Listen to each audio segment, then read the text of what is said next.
সারাই কাজ পায় বিরোধী দলে, কি কংগ্রেস হোক কি সিপিএম, তাদের বাড়ি থেকে আক্রমণ।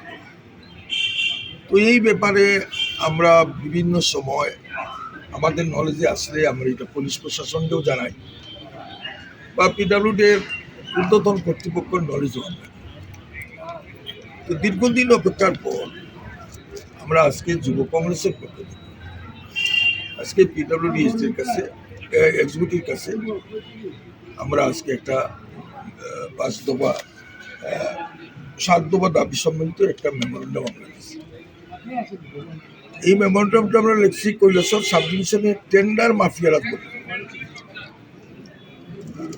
দেখা গেছে কাজ পাইছে, সে অফিসে গিয়ে বিসি জমা দিতে হয়, একটা ক্ষুদ্র অংশ দেখা যায় পিকনিক করে অফিসের ভিতরে, তারার অফিসের ভিতরে পিকনিক করে। এটা কেমনে এলাও করে আমরা এক্সিকিউটিভ ইঞ্জিনিয়ার আমার হয় অন্য কোনো দলের বা যারা কন্ট্রাক্ট পাইছে তারা কেউ যেতে পারত, তারা দৌড়ে দেওয়া হচ্ছে, তাহলে নিয়ে বাগাই দেওয়া হচ্ছে। দুই একবার আমাদের কাছে যে খবর সংঘর্ষ পরিণত চলছে, কিন্তু পুলিশের হস্তক্ষেপে সেটা বন্ধ হচ্ছে। DWS RWS সেখানে তো টায়ার টুয়ার পুরাইয়া একটা বিভৎস রূপ ধরা হয়েছে। যতটা সরকারি অফিস আছে, তো এটা এই কমিশন বাণিজ্যর জন্যই বোধহয় এটা সংগঠিত হইতেছে।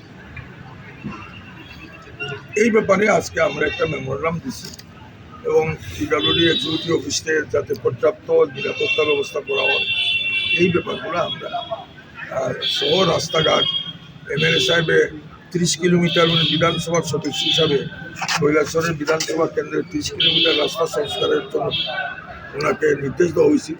উনি 30 কিলোমিটারের জায়গা লিখিতভাবে দিচ্ছেন, কিন্তু বিরোধী দলের MLA থাকার কারণে এই কাজগুলো এক্সিকিউটিভ ইঞ্জিনিয়ার কম পিডব্লিউডি সেই কাজগুলো হাতে রেখেছে, অথচ শাসক দলের MLA হইলে ফটাফট সেই কাজগুলোকে হস্তক্ষেপ করে দিয়েছে। এটাও আমরা তুলে ধরছি এবং কৈলাসহর টু রাঙ্গাউটির যে রাস্তা, এটা মনুষ্য চলার উপযোগী না, সেই রাস্তাটার কোথাও সেইভাবে আমরা 7 দফা দাবি দিচ্ছি।